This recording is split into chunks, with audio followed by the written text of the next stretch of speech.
سورۃ القصص آیت نمبر 14۔ اعوذ باللہ من الشیطان الرجیم، بسم اللہ الرحمن الرحیم۔ وَلَمَّا بَلَغَ أَشُدَّهُ وَاسْتَوَىٰ آتَيْنَاهُ حُكْمًا وَعِلْمًا وَكَذَٰلِكَ نَجْزِي الْمُحْسِنِينَ۔ وَدَخَلَ الْمَدِينَةَ عَلَىٰ حِينِ غَفْلَةٍ مِّنْ أَهْلِهَا فوجد فيها رجلين يقتتلان هذا من شيعته وهذا من عدوه فاستغاثه الذي من شيعته على الذي من عدوه فوكزه موسى فقضى عليه۔ وصلی اللہ علی النبی الکریم۔ سلسلہ واقعات سیدنا موسیٰ علیہ السلام جاری ہے۔ قصص القرآن میں پیارے پیغمبر سیدنا موسیٰ علیہ السلام کے واقعات باقی انبیاء کے واقعات سے بہت زیادہ ہے۔ کثیر تعداد میں واقعات اللہ تعالیٰ پیدائش سے لے کر سیدنا موسیٰ علیہ السلام کی پیدائش سے قبل کے واقعات سے لے کر نبوت ملنے تک اور پھر سیدنا موسیٰ علیہ السلام کے بعد کے واقعات تک اللہ تعالیٰ ہمیں سناتے ہیں، سمجھاتے ہیں۔ یہ ہمارے رب کا احسان اور فضل ہے کہ ہمیں وہ اخلاق اور وہ عادات اور وہ طریقے سمجھائے سکھائے کہ جس کے کرنے سے لوگوں کو بلندیاں ملتی ہیں، جن کو چھوڑنے سے نقصان ہوتا ہے، ایک ایک کر کے اللہ تعالیٰ نے ہمیں بتایا۔ اس میں ہمارے لیے بہت زیادہ فوائد ہیں۔ ہمارے اساتذہ اکرام فرماتے ہیں کہ جب کبھی کوئی مشکلات آ جائیں یا زندگی کا اتار چڑھاؤ آ جائے یا محسوس ہو کہ مجھے سہارے دینے والا اب کوئی نہیں ہے، میں کیسے سمجھوں، مجھے کون سمجھائے، تو اس وقت وہ انبیاء اکرام کے واقعات پڑھنا شروع کر دیں، وہ جو براہ راست کتاب اللہ میں موجود ہیں۔ تو انشاءاللہ اللہ اس کو عجیب عجیب چیزیں سمجھائیں گے۔ رب کریم اس کے بہت سارے مسئلے انہی واقعات سے حل کرا دیں گے۔ اور پھر خصوصاً سیدنا موسیٰ علیہ السلام کے واقعات کے بارے میں اشارہ فرمایا کہ تمہارے پیغمبر اور حضرت موسیٰ علیہ السلام جو تمہاری طرف پیغمبر بھیجے گئے، یعنی امام الانبیاء صلی اللہ علیہ وسلم اور پیارے موسیٰ علیہ السلام، ان کی مشابہت زیادہ ہے۔ اِنَّا أَرْسَلْنَا إِلَيْكُمْ رَسُولًا شَاهِدًا عَلَيْكُمْ كَمَا أَرْسَلْنَا إِلَى فِرْعَوْنَ رَسُولًا۔ تو اللہ تعالیٰ نے عجائبات کیسے سمجھائے، چنانچہ آج کے سبق میں حضرت سیدنا موسیٰ علیہ السلام کے جوانی کا واقعہ اللہ تعالیٰ بیان فرماتے ہیں۔ اب گزشتہ سبق میں آپ کی پیدائش تک کے احوال کا ذکر تھا، درمیان میں بس اتنی کچھ بات ہے کہ فرعون کے گھر میں رہے، پلے بڑے، اور وہیں کوئی اتنا ایسا اہم واقعہ ہمارے لیے نہیں ہے کہ جس میں اللہ تعالیٰ ہمیں کچھ مزید ارشاد فرمانا چاہتے ہوں۔ البتہ جب آپ کو جوانی ملتی ہے اس وقت اللہ تعالیٰ ان کی سیرت کے چند روشن جگہیں اللہ مزید ہمیں دکھاتے ہیں کہ تم بھی اسی طرح کرنا، یہ ہمارے لیے ہے۔ اور پھر سورہ القصص میں اللہ تعالیٰ بیان فرماتے ہیں تو گویا یہاں مشکلات کی طرف بھی اشارہ کر کے کہ اگر میری راہ میں مشکلات بھی آ جائیں تو انہیں کیسے برداشت کرنا ہے اور اسے کیسے گزارنا ہے، وہاں میں اللہ تمہارا قدم قدم پر کیسے ساتھ دوں گا۔ چنانچہ یہاں ایک پہلا لفظ ہے وَلَمَّا بَلَغَ أَشُدَّهُ، اس لفظ کی طرف غور کرنا ہے کہ جب پیارے موسیٰ علیہ الصلوۃ والتسلیم پہنچ گئے اپنی سخت عمر کو۔ سخت عمر کون سی ہوتی ہے؟ جوانی کی عمر، کیونکہ پہلے بھی کمزور عمر ہوتی ہے اور اس کے بعد بھی کمزور عمر ہوتی ہے۔ پہلے کمزور عمر ہے کہ بچہ ہے، اور بعد میں کمزور عمر ہے کہ اب ہڈیاں کمزور ہو چکی ہیں، جسم اگرچہ سب کچھ سمجھنے کے باوجود، ذہن کچھ کرنے کے باوجود بھی اب کچھ کر نہیں سکتا، سمجھ تو بہت آ رہی ہے پر طاقت نہیں پڑتی۔ لیکن جو جوانی کی عمر ہوتی ہے اس میں ذہن بھی بڑا ہوشیار ہوتا ہے، اور جو بندہ فیصلہ کر لیتا ہے اس کو کر گزرنے پر قادر بھی ہوتا ہے، کیونکہ جسم ساتھ دیتا ہے، طاقت ساتھ دیتی ہے۔ چاہت ہو کہ میں نوافل زیادہ پڑھوں تو بندہ پڑھنے لگ جاتا ہے، شوق ہے تو پوری کر لیتا ہے۔ لیکن بڑھاپے میں بندے کی شوق زیادہ ہوتی ہے عبادات میں، لیکن کر نہیں سکتا کیونکہ جسم ساتھ نہیں دیتا، کراتے ہوئے پھر بندہ گر پڑتا ہے۔ اللہ ہر ایک کو صحت اور عافیت سے رکھے۔ تو فرمایا کہ وہ اپنی جب سخت عمر کو پہنچ گئے، وستوا، اور ہو گئے وہ سنبھل گئے۔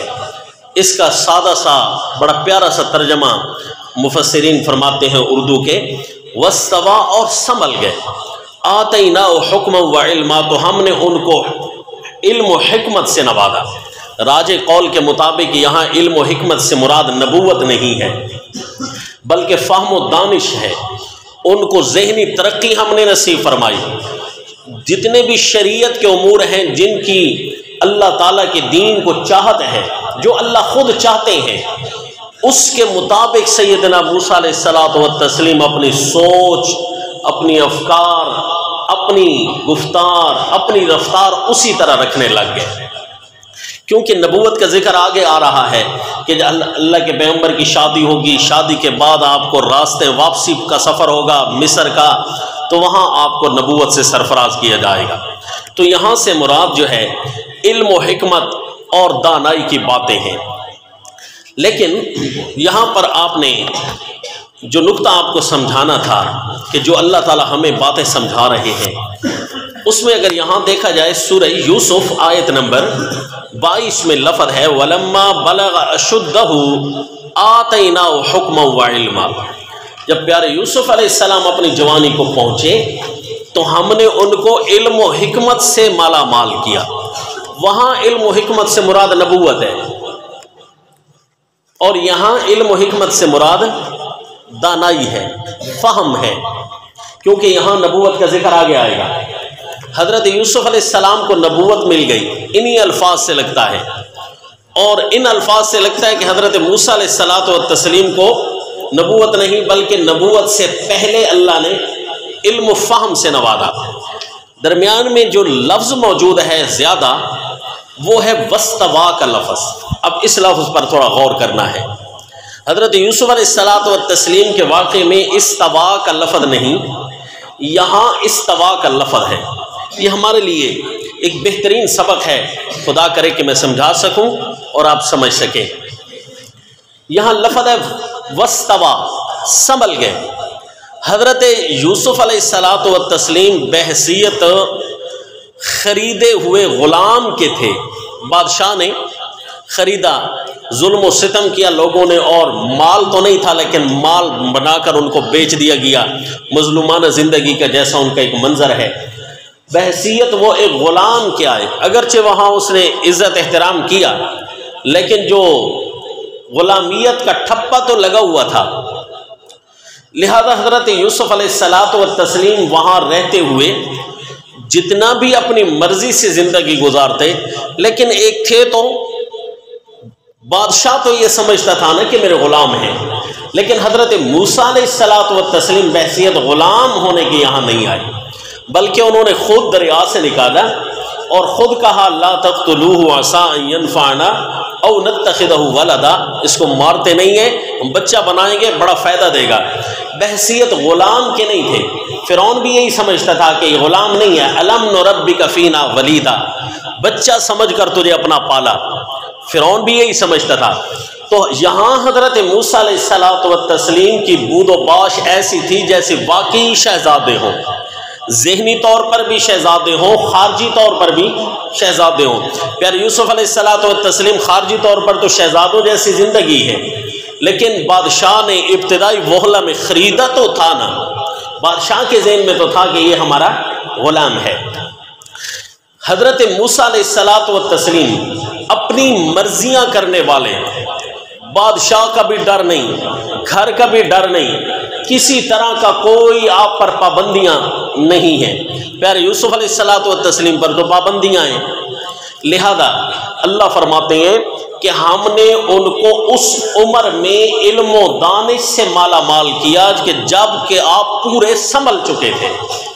تو اس کا مطلب ہے کہ جب زندگی آزاد ہو، غلامیت والی نہ ہو، اور جوانی کی عمر کو بندہ پہنچ جائے، علم و دانش سے اللہ تعالیٰ سرفراز کر دیں، بندے کو کھرے اور کھوٹے کی تمیز ہونے لگ جائے، تو اس کا مطلب یہ ہوا کہ اب وہ سنبھل چکا ہے، اب اس کے لیے زندگی کے اپنے پاؤں پر کھڑا ہونا بڑا ضروری ہو چکا ہے۔ اب وہ کسی کے اوپر اپنے سہارے اور ٹیکے نہ بنائے۔ شیخ سعدی اس کو تصوف کے رنگ میں اپنے انداز میں بیان فرماتے ہیں کہ کب تک تم یہ خیال چھوڑ دو گے کہ ابھی ہم چھوٹے ہیں، چھوٹا اپنے آپ کو خیال نہ کریں۔ جب اللہ نے آپ کو زندگی کے جوانی کے لمحات دے دیے ہیں نا، بس اب مرضیاں جو ہیں اپنی کرنی ہے، لیکن ساری کی ساری فہم و دانش کے مطابق، عقل سلیم کے مطابق اللہ کی رضا والی مرضیاں چلانی ہیں۔ 40 سال عمر عزیزت گزشت، مزاج تو ازحال طفلی نگشت، ہما با ہوا او ہوس ساختی، دمے با مصالح نہ پرداختی۔ 40 سال تیری پیاری عمر کو گزر گئے اور تو اپنے آپ کو سمجھتا ہے میں ابھی بچہ ہوں، مجھے ابھی کچھ ٹیکوں کی ضرورت ہے۔ نہیں نہیں، تجھے اب ٹیکوں کی ضرورت نہیں، بلکہ تو خود کسی کا سہارا بن جا۔ اللہ نے تمہیں عقل دیا، اللہ نے تمہیں مال دیا، اللہ نے تمہیں کھانا پینا دیا، بس یہی کافی ہوتا ہے۔ اب لگ جائیے باتوں کے زور میں، کس بڑھاپے کے انتظاروں میں بیٹھے ہو کہ وہاں جا کر رکوع زیادہ کریں گے، سجدے زیادہ کریں گے، چاہ کر بھی کچھ نہیں کر سکو گے۔ حج جو ہے اللہ ساروں کو جوانی کی نصیب فرمائے۔ بیچارے جو بوڑھے جاتے ہیں نا، 54 لاکھ آدمیوں کا مجمع جب 5 دن ادھر بھی اکٹھا جاتا ہے اور ادھر بھی اکٹھا جاتا ہے، 1-1 کلومیٹر کے لیے 4-4 گھنٹے انتظار کرنا پڑتا ہے، وہاں بوڑھا کہتا ہے کہ حج جوانی تھا۔ یہ باتیں حج کی ساری زندگی میں ایک میں ہے، تو پھر یہ جوانی کی چاہیے۔ لہذا اگر اللہ نے مال دیا ہے، حج آج سے فرض ہو چکا ہے، تو بس حج کی ادائیگی فوری کر دیجئے، بڑھاپوں کے انتظار میں نہیں ہے۔ اللہ نے آج نوافل کی طاقت دی ہے، تو لہذا آج اس صرف کر دیجئے۔ اس وستوا کے لفظ نے ہمیں بہت کچھ سمجھا دیا ہے کہ اللہ نے نبوت تو اس وقت دینی ہے جب بڑھاپا طاری ہو جاتا ہے۔ پیارے امام الانبیاء صلی اللہ علیہ وسلم کو نبوت ملتی ہے جوانی کے لمحات کے بعد، بڑھاپا طاری ہو چکا ہے جی، 40 سال کی عمر ہے، وہاں پر تجربات چونکہ انتہا کو پہنچ جاتے ہیں نا، اب امت کو پڑھانا ہے، اب کام امت نے کرنا ہے، تو لہذا اس وقت نبوت جا کر ملتی ہے۔ اب اللہ تعالیٰ آپ کو ٹریننگ کروا رہے ہیں، بڑی بڑی عمدگیاں اللہ نے دی ہیں، سرفرازیاں دی ہیں، بڑا کامل ذہن ہے، تو شکر کیا کریں کہ کامل ذہن میں اللہ تعالیٰ نے ہمیں اپنے دین کے ساتھ لگا دیا ہے، الحمدللہ۔ اور کتاب اللہ جیسی نعمت مل جائے، اس میں یہ تقسیم نہیں ہے کہ فلاں عالم ہے فلاں غیر عالم ہے، نہیں نہیں، جب اللہ نے ذہن دیا ہے، سمجھ دی ہے، وقت دیا ہے، جتنا وقت ہم نے غیر دین کو دینا ہے اتنا وقت انشاءاللہ ہم دین کو دیتے ہیں۔ یہ سمجھنا ہے، ہم نے اپنی زندگی کا ٹارگٹ رکھنا ہے۔ یاد رکھیے، کسی بھی کتاب کا مطالعہ کر رہے ہیں آپ، تو اس کتاب کو جتنا وقت دیا ہے آپ نے، یہ آپ پر ضروری ہو چکا ہے کہ اس سے زیادہ وقت کتاب اللہ کو دینا ہے، سمجھنے پر، کیونکہ اللہ نے عقل دی ہے۔ اللہ اگر ہم سے عقل واپس کر لیں تو پھر کیا خیال ہے کچھ کر سکیں گے؟ پاگل ہو جاتا ہے بندہ، دماغ خراب ہو جاتا ہے، ذرا سی رگ الٹنے کی دیر ہے، انتہائی کڑیل نوجوان ہے، وستوا نہیں رہتا، سنبھلنا اس سے نہیں رہتا، اب وہ کسی کے ساتھ سنبھل نہیں سکتا۔ لہذا یہ جو وستوا کی عمر ہے نا، اس کو بڑا غنیمت سمجھنا ہے۔ میرے نبی صلی اللہ علیہ وسلم بھی ارشاد فرمایا کرتے تھے، لوگوں دو نعمتیں ایسی ہیں، دو نعمتیں ایسی ہیں اگر کسی کے پاس موجود ہو نا، اس کو دیکھنا چاہیے۔ قابل رشک آدمی ہوتا ہے، قابل دید آدمی ہوتا ہے، دو چیزیں اگر کسی کے پاس موجود ہیں، اللہ کے نبی نے فرمایا وہ کون سی ہیں؟ الصحت والفراغ۔ اگر اس کے پاس صحت بھی صحیح ہے اور اس کے پاس وقت بھی فارغ ہے، اللہ کو راضی کرنے کے لمحات بھی اس کے پاس زیادہ ہیں، ایسے آدمی کو تو دیکھنا چاہیے۔ یہ تو قابل دید ہے۔ پیارے یوسف علیہ الصلوۃ والتسلیم کے پاس صحت تو پوری ہے لیکن فراغ کامل نہیں تھا، کیونکہ بادشاہ یہ سمجھتا تھا کہ یہ میرے غلام ہیں۔ پیارے موسیٰ علیہ الصلوۃ والتسلیم کے پاس صحت بھی پوری ہے، فراغ بھی پورا ہے، تو اب ان کو جب صحت ملتی ہے، فراغ ملتا ہے، کن کاموں میں لگاتے ہیں؟ آئیے جی پیارے موسیٰ علیہ الصلوۃ والتسلیم کی جوانی کے پیارے واقعات کہ کتنی قیمتی لمحات میں جوانی گزر رہی ہے۔ نبوت سے پہلے فرمایا اعوذ باللہ من الشیطان الرجیم بسم اللہ الرحمن الرحیم وَلَمَّا بَلَغَ أَشُدَّهُ وَاسْتَوَىٰ آتَيْنَاهُ حُكْمًا وَعِلْمًا۔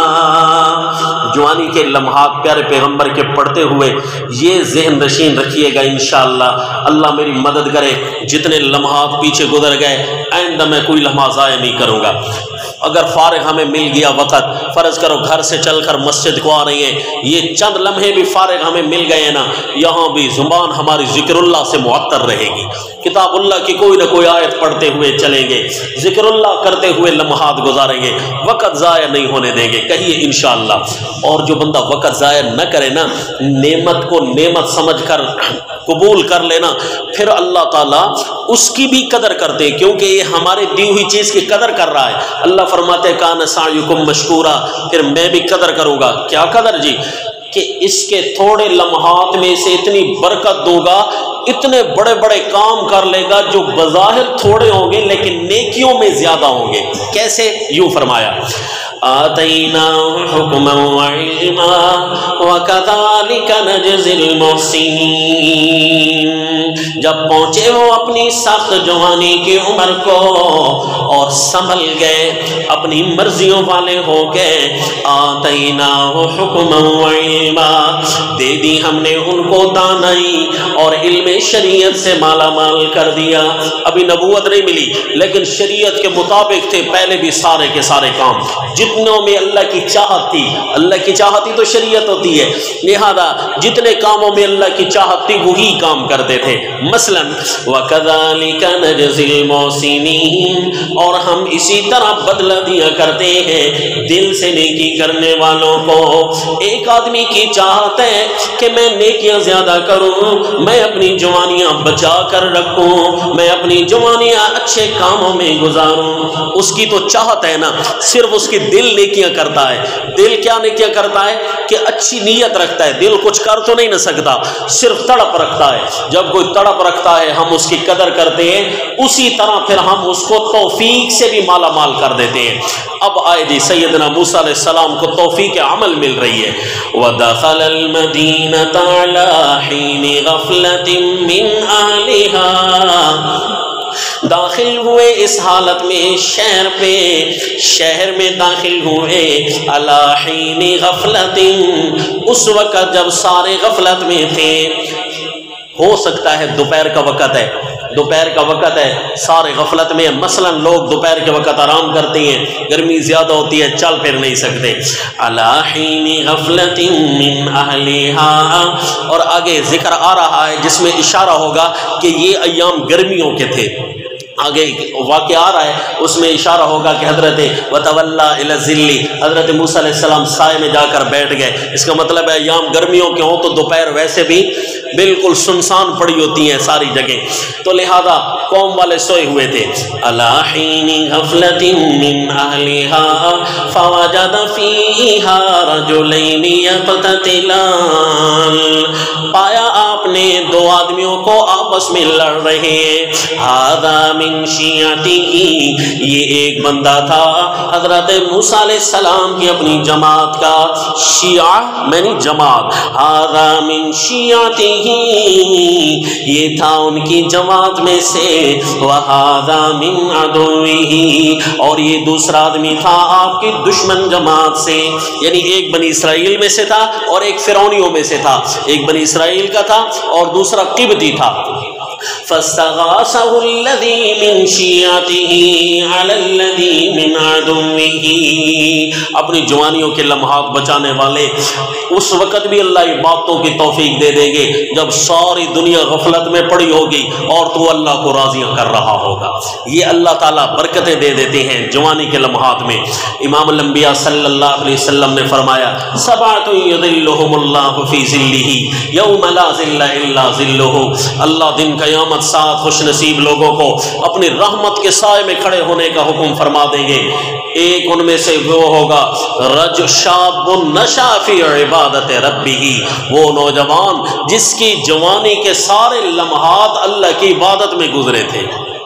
اللہ ہمارے سارے لمحات کو مبارک فرمائے تاکہ کوئی وقت ہمارا فضول نہ صرف ہو۔ جی ہاں، ہمارے سامنے بڑے بڑے چیلنج ہیں، ہماری جوانیوں کو ضائع کرنے والا موبائل کھڑا ہے، ہمارے جوانیوں کو ضائع کرنے والے یہود و نصارہ کے پروگرام کھڑے ہیں، لیکن انشاءاللہ ہم سیرت انبیاء پڑھ رہے ہیں اور سیرت انبیاء کے مطابق لمحات گزارنے ہیں، تو پھر اللہ تعالیٰ غفلت کے وقت بھی نیکیوں کی توفیق دے دیں گے۔ وہ لڑ رہے تھے تو اس آدمی نے جو کمزور تھا، آپ کی قوم میں سے تھا، بنی اسرائیل تھے نا جی، بظاہر غلام تھے فرعونیوں کے، تو اس نے مدد کو پکارا کہ یار یہ میرے اوپر ظلم کر رہا ہے۔ فاستغاثه الذی من شیعته، دوپہر کا وقت ہو، گرمی کی شدت ہو، ہے جی، تھکاوٹ کا ٹائم ہو، آرام نہ کر رہا ہو، غریب لوگ مزدوریاں کر رہے ہوتے ہیں تو ٹینشن تو بڑی ہوتی ہے نا، تو خواہ مخواہ بھی بندہ جھگڑنے لگ جاتا ہے۔ تو گرمیوں میں کہو لڑائیاں زیادہ ہو جاتی ہیں، کیوں جی ذہن بڑا ٹینشن زدہ ہوتا ہے، تھکاوٹیں غالب ہوتی ہیں، تو اسی لیے لڑائیاں زیادہ ہونے لگ جاتی ہیں۔ فاستغاثه الذی من شیعته علی الذی من عدوہ، حضرت موسیٰ علیہ السلام نے اس کو سمجھانا چاہا، چھوڑ دے، ظلم نہ کر، خام خواہ ایسا نہ کر۔ فَوَكَزَهُ مُوسَىٰ فَقَضَىٰ عَلَيْهِ، اب وہ تو اچھل اچھل کر پڑتا تھا جی، حضرت موسیٰ علیہ السلام کے گلے لگ گیا۔ آپ چھڑوانے کے لیے گئے، سمجھانے کے لیے گئے، لیکن یہ دیکھیں جی حضرت موسیٰ علیہ السلام کو چمٹنے کی کوشش کرتا ہے۔ وہاں حملہ جو کیا تو آگے اللہ کے پیغمبر تھے۔ فَوَكَزَهُ مُوسَىٰ، پیارے موسیٰ علیہ السلام نے مارا نہ مکا، فَقَضَىٰ اس پر تو آ گئی موت، مر گیا ہے جی۔ اچھل کود تو بڑا رہا تھا ہے جی، کہ لڑائیاں تو کر رہا تھا اور پسلی میں طاقت نہیں تھی۔ اب حضرت موسیٰ علیہ الصلوۃ والتسلیم نے مارا جو صحیح تو وہ مر گیا۔ اللہ کے پیغمبر نے دیکھا وہ بھائی یہ تو مر گیا۔ قال هذا من عمل الشیطان، یہ لڑائیاں کروانا شیطان کا کام ہے۔ هذا من عمل الشیطان، یہ لڑائیاں کروانا شیطان کا کام ہے۔ نہ یہ شیطان کا کہنا مان کر، نہ اس غریب کے ساتھ لڑتا، نہ غریب مجھے بلاتا، نہ میں درمیان میں آ کر سمجھاتا، اور نہ یہ میرے اوپر چڑھائی کرتا، نہ میں مارتا اور نہ یہ مرتا۔ یہ سارا کام تو شیطان نے کیا ہے۔ هذا من عمل الشیطان، شیطان بھی بڑا ظالم ہے، پہلے اس کو گناہ پر ابھارا اور پھر پیارے پیغمبر کے ہاتھ سے پٹوایا بھی صحیح، تو کام تو سارا شیطان نے کروایا ہے۔ هذا من عمل الشیطان، یہ تھا شیطان کے سارے کرتوت۔ انہ عدو، شیطان تو ہے دشمن، مضل، ہمیشہ گمراہ کرنے والا، مبین، واضح گمراہ کرتا ہے۔ اگر کوئی عقل مند آدمی اپنا عقل استعمال کرے تو شیطان کی شیطانی نظر آ سکتی ہے، کم از کم یہ اپنا عقل استعمال کرتا، شیطان اس کو گمراہ نہ کرتا۔ کہ بھئی یہ غریب پر خواہ اس نے ظلم کر دیا.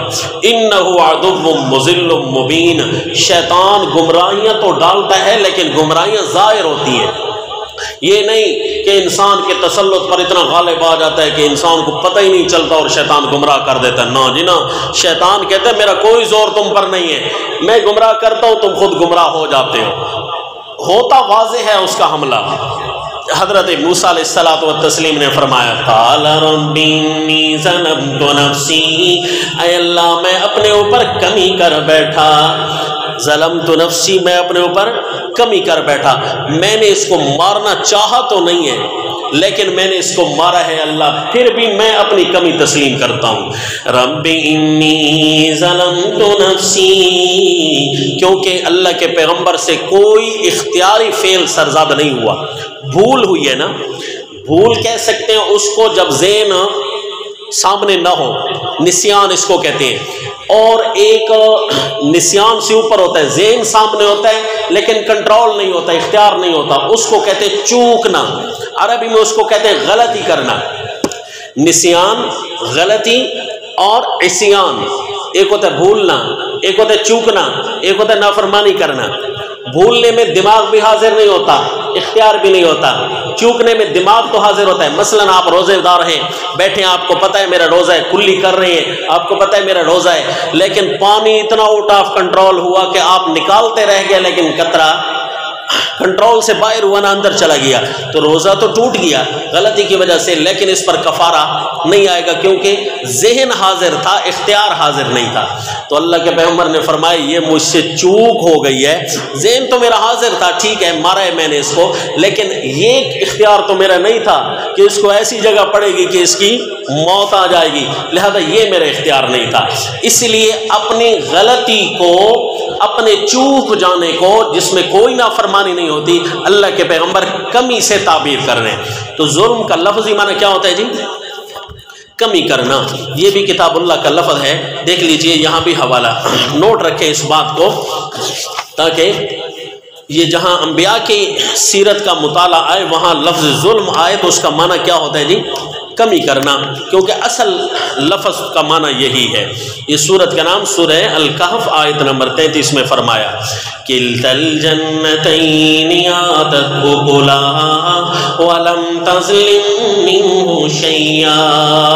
دونوں باغات لاتے تھے اپنا پھل اور دونوں باغات ایسے تھے کہ ذرا بھی کچھ کم نہیں ہوتا تھا.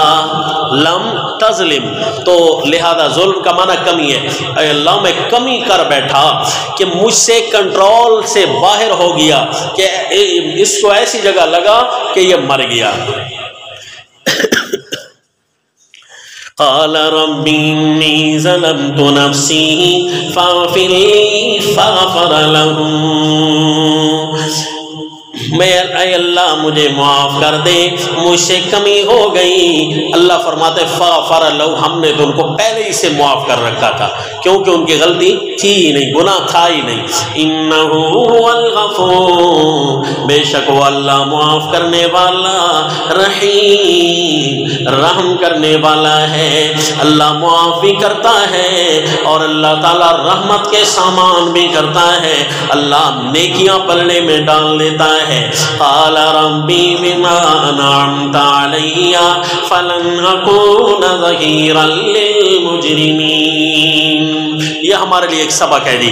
حضرت موسیٰ علیہ السلام نے فرمایا اے میرے رب، چونکہ تو نے میرے اوپر انعام کیا ہوا ہے، بما انعمت علی، اللہ کے پیغمبر کو اللہ نے معاف کر رکھا تھا، حالانکہ مار گئے، اس مارنے کو اپنے لیے کمی سے بھی تعبیر فرما رہے ہیں، لیکن آگے فرمایا رب بما انعمت علی، اللہ تو نے چونکہ میرے اوپر انعام کیا ہے. کیا انعام کیا جی؟ اللہ نے یہ انعام کیا ہے کہ مظلوموں کا سہارا بنتے تھے حضرت موسیٰ علیہ السلام. شکر ہے یہ درندہ میرے ہاتھ سے چلا گیا ہے، ورنہ پتہ نہیں اس مظلوم کے ساتھ کیا کرتا. چھوٹی سی بات پر کتنے ظلم کے پہاڑ ڈھاتے ہیں.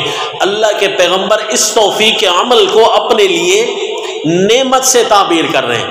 پیچھے جو لفظ ہے نا ھذا من عمل الشیطان، اس کا یہ مطلب نہیں تھا کہ میرا مرنا شیطانی فعل ہے، نو، یہ مرنا تو انعام ہے. خود فرما رہے بما انعمت علی. وہ اس کا اچھل اچھل کر پڑنا میرے اوپر، اور اس کو شیطان نے ابھارا تھا، یہ شیطانی کرتوت ہے۔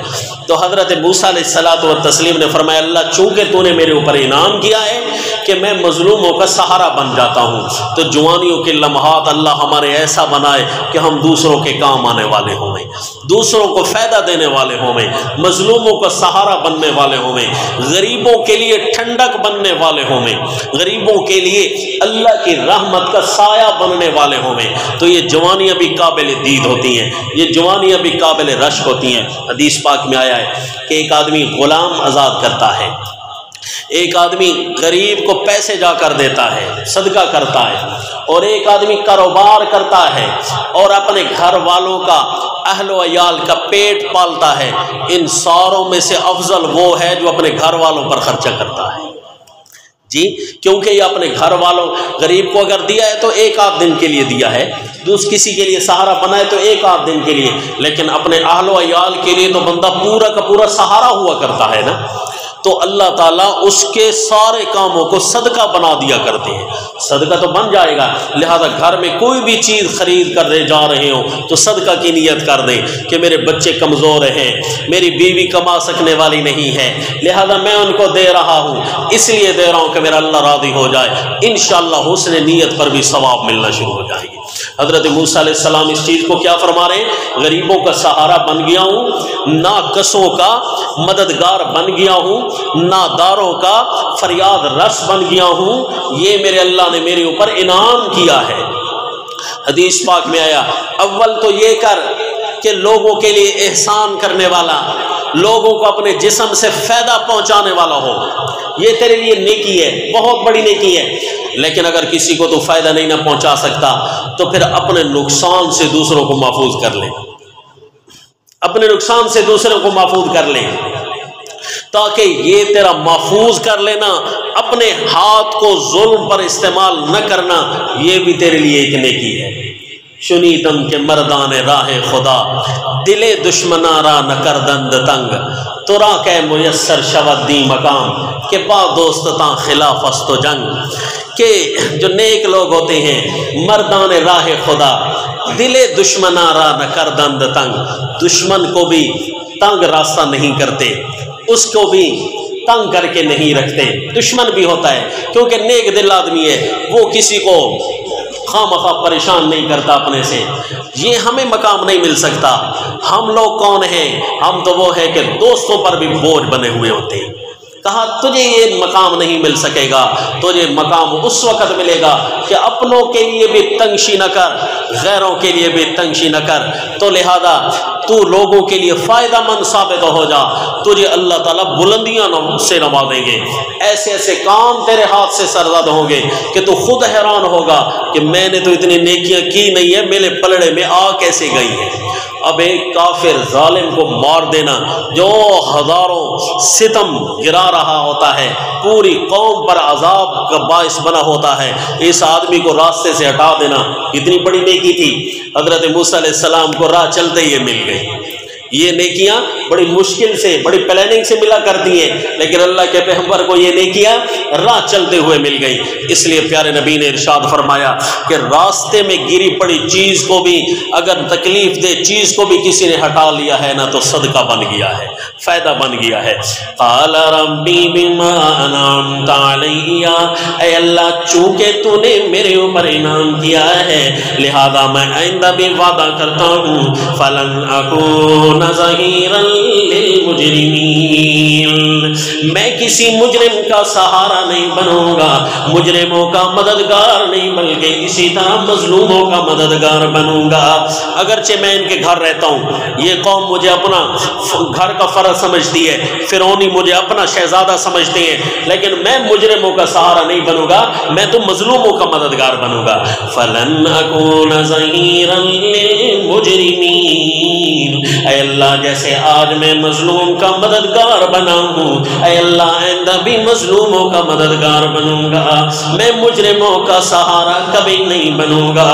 اے اللہ یہ تو نے میرے اوپر انعام کیا ہے کہ میں کمزور لوگوں کے لیے رحمت کا پیغام بن کر آتا ہوں، کمزور لوگ مجھے مدد کے لیے بلاتے ہیں۔ فَلَنْ أَكُونَ ظَهِيرًا لِلْمُجْرِمِينَ۔ اس لیے کبھی بھی بظاہر کوئی کمی کوتاہی بندے سے سرزد ہو جائے نا تو بندہ کامل تو نہیں ہوتا، نبی تو نہیں نہ ہوتا، ناقص ہوتا ہے، لہذا اپنے نقص کا اعتراف ہر وقت کرتا رہے۔ مکرہ بارہ بیش بابد حیرانی، جو جتنا نیک ہوتا ہے اسے اتنا زیادہ ڈر لگتا رہتا ہے، ہر وقت خشیت اللہ میں رہنے والا، ہر وقت اللہ سے ڈر میں رہنے والا، میں کچھ نہیں، کبھی بھی کسی لمحے بھی اللہ کی پکڑ میں آ سکتا ہوں، ہر وقت ڈرتا رہے نا، اس کو کہتے ہیں استوا، وہ سنبھل چکا ہے، اب وہ سنبھل چکا ہے، اس کا عقل صحیح استعمال ہو رہا ہے، اس کا ہاتھ صحیح استعمال ہو رہا ہے، اس کا چلنا صحیح ہو رہا ہے، فاستوا، وہ اب بالکل سنبھل چکا ہے۔ تو یہ جو استوا کی نعمت ہے اللہ تعالیٰ کسی کو نصیب فرما دینا، اس میں وہ اپنے لمحات کو ضائع نہ کریں۔ بعض اوقات یہ ہوتا ہے کہ ضائع چیزوں کی طرف دل لگنے لگ جاتا ہے، ہوتا ہے، انسان ہے، مثلا فیس بک ہے، اس کی شوق زیادہ لگنے لگ جاتی ہے، موبائل ہے، کیونکہ آج کل مثال سب سے بڑی اسی لیے اس کی دی جاتی ہے، سب سے بڑا علم کا اور وقت کا مسلمانوں کے لیے ضیاع کرنے والی چیز یہی چیز ہے، اس لیے اس سے بڑی اور مثال کو بنتی نہیں ہے۔ مثلا کوئی ایسی چیز ہے، فضولیات ہیں، اس کی طرف دل لگا ہوا ہے، تو پھر اس کا بھی تو ایک حل ہے نا، ایک بیماری ہے، بیماری کا حل یہ ہوتا ہے کہ بندہ توبہ استغفار کرے، کثیر تعداد میں توبہ کرے، اللہ کی طرف رجوع کرے۔ کتنے لوگ ہوں گے جو اس وقت جہاد میں مصروف ہوں گے، کتنے لوگ ہوں گے میری عمر جیسے جن کا خون پسینہ اللہ کی راہ میں گر رہا ہوگا، لیکن میرے لمحات کیوں ضائع ہو رہے ہیں؟ فوراً توبہ استغفار کرے گا، انشاءاللہ اللہ لا یعنی چیزوں کی نفرت دلوں میں ڈال دیں گے۔ اللہ ہمارے لمحات کو قیمتی بنائے۔ وما علینا الا البلاغ۔ الحمدللہ۔